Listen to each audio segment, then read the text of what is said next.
Hello, I'm Lily Justice, and welcome to this week's news headlines. Barely 3 days after 12-year-old Caden Berry of Kaiser died, the head of Oregon's Child Welfare Agency ordered a full review of the agency's interaction with his family. DHS was publicly publicized reviews for at least 44 children since 2004, involving children the agency knew who died or were severely injured. These critical incident response teams, CRT, mostly consist of DHS staff and can be called together at the direction of the DHS director. That's what happened in Caden's case, though DHS hasn't published a report on his death yet. The chief financial officer of a center that serves some of Santa Clara County's most vulnerable youth was arrested after he was reportedly found with child pornography at his home. David Bruce Lang, 63, of Santa Clara, was booked at the main jail in San Jose.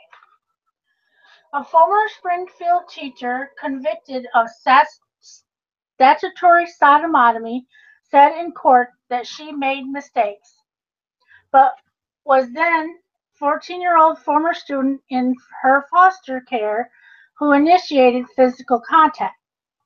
Jessica Jones, 33, was sentenced to 5 years in prison for sexually abusing the teen between 2013 and 2015.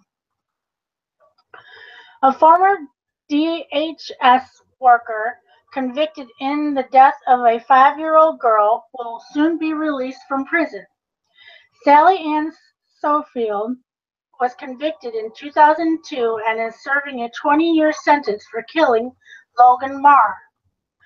Logan suffocated after Sofield duct-taped her to a high chair in her basement. A foster carer who raped and sexually abused vulnerable children in his care, some as young as 2, has been jailed for 16 years. Roy Derville, 79, preyed on 5 children he was responsible for looking after at his home, repeatedly abusing them over a 20-year period. They had been accused of abusing 11 children who were either fostered or adopted by them when they lived in Alabama and committing incest.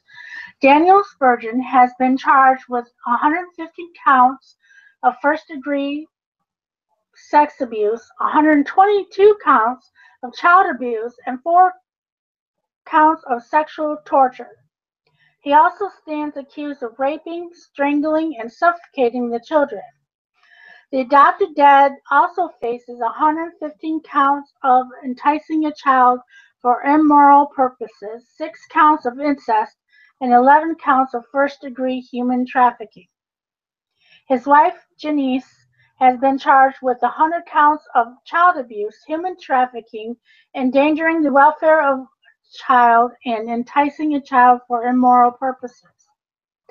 Police said there were 11 victims in total, and they were all aged from toddler age to mid and upper teens. A 3-month-old baby died in Queens hours after he was dropped off at a foster home, authorities said. A woman lives at South Ozone Park. Residents called 911 after finding the boy in bed unconscious Tuesday around 12:30 p.m., according to police. The infant was rushed to Jamaica Hospital where he was pronounced dead. Indiana is on the child snatching spree. Agencies across Indiana are scrambling to find more foster parents as the number of children entering foster care in the state is at an all-time high.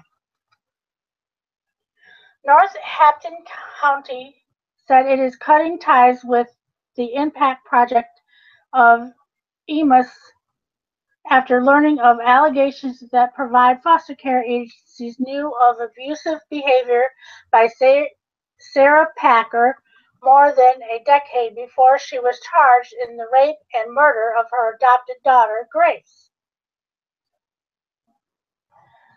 3 people responsible for overseeing a government-run children's shelter in Guatemala were 40 teenage girls died after a fire had been arrested on suspicion of homicide.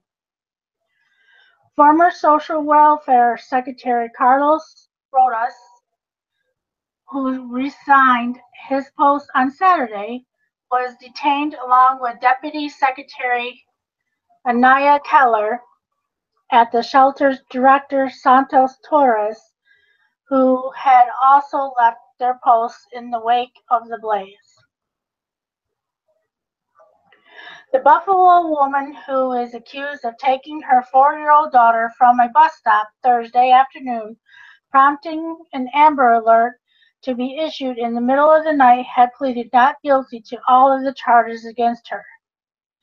Makisha Lawson, 23, was arraigned in Buffalo City Court Saturday morning on the charges of custodial interference, unlawful imprisonment, criminal contempt, endangering the welfare of a child, resisting arrest, and obstruction of governmental administration, all misdemeanor charges. Social worker snatched a vulnerable 15-year-old girl from her school without any warning and placed her in a new home where she was abused. It was revealed yesterday. Amy Gardner was taken from school and banned from the home of the aunt and uncle from whom she had lived for almost all her life because a social worker had fallen out with them. With her new foster family, Amy said she was abused, assaulted, and left so hungry that she was driven to eat cat food. Yeah, Lily? Yes. Lily, Yes. do the last one again. The last one, the one that you were on. Okay. Because voice faded. Okay? All right. Social workers snatched a vulnerable 15-year-old girl from her school without any warning and placed her in a new home where she was abused. It was revealed yesterday. Amy Gardner was taken from school and banned from the home of the aunt and uncle with whom she had lived for almost all her life because a social worker had fallen out with them. With her new foster family, Amy said she was abused and assaulted and left so hungry that she was driven to eat cat food. And that's all the news for now for this week.